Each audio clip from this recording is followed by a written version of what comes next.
Hello guys, welcome back to another video. Tuni live you've got ball. That's another second ball here na. Oh zong hi.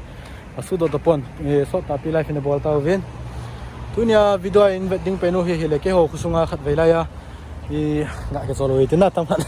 Kiang kham tan. Ke ho khuwa bom haki kap laya chu ke ho in mai zong khat ven khain. Hi chi bom hal ho zong ke ho in window ho ngasap sin na.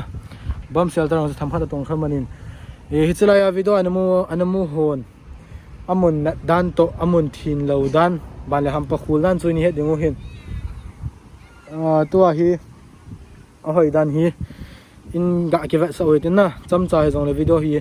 long sit tan like share subscribe bolo hitin ka camera hi amalang hi kitchen lo hin hi jai ta hi kan tu thoding kan sa thoding ai na ane ki he thi muitin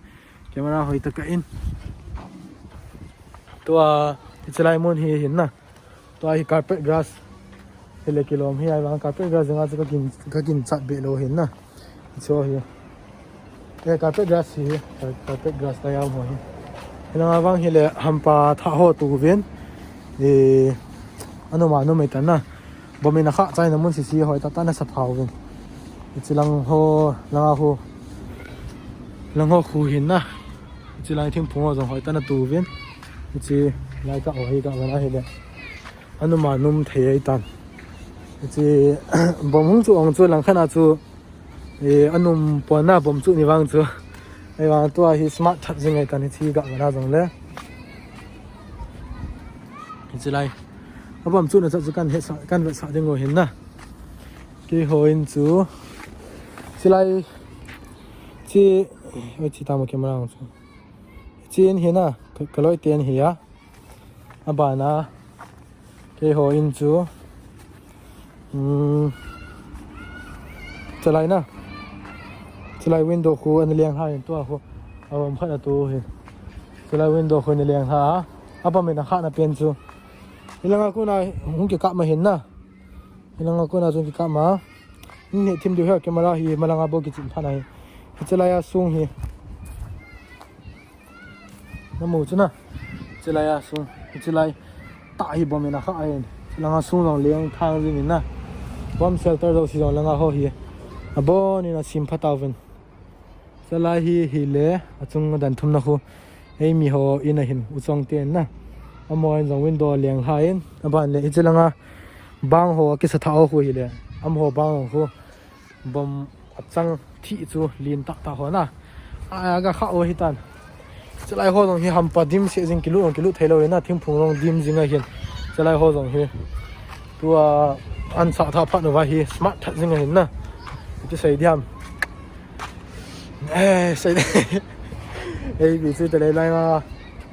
mon ho jong hi nen de do ai no ma hin hampa jong hi ti banga hi neu cha cha carpet grass ta banga hi num lo hin a khul dan so ling la khaw ngen hin na tua ai la ya jong hi ga ka thon na thai dong la simu vin smart ten taw na ho jong ko yuvin anu pen hi hile in maya na in mai muna ichilai taw no ho vela khu sa ki go the hin na sa ki go the chi hu lemlo pen a hin ke ho hi chi bom hung ki kap nia chu hi chilai chunga hu ka taw hin gaza langa F15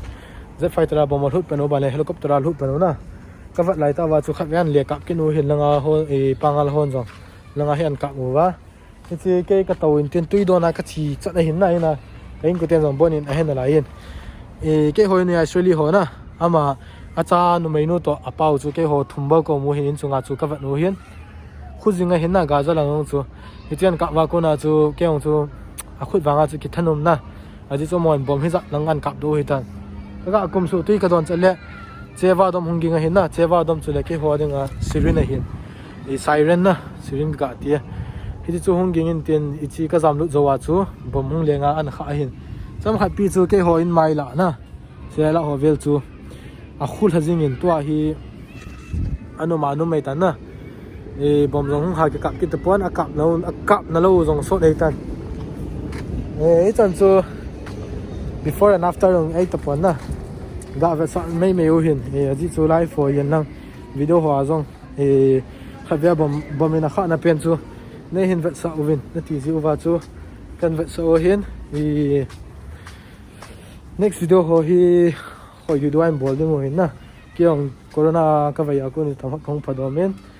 chi sei to ke than wa chu kan bol a hin sai silanga dong hal thang ding hin na nangin dong hian a kha ai hian chulai bom dong kha ai ya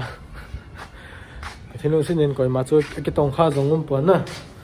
e chan chu video hin tin lo sit tan like share subscribe na bo chu ke wi tin cái video này hiện tại bị giá đô viên làm chung chịu và cái bà thu kèn xây su kiểu là nào hơn à một con giáo viên một viên lăng mong phào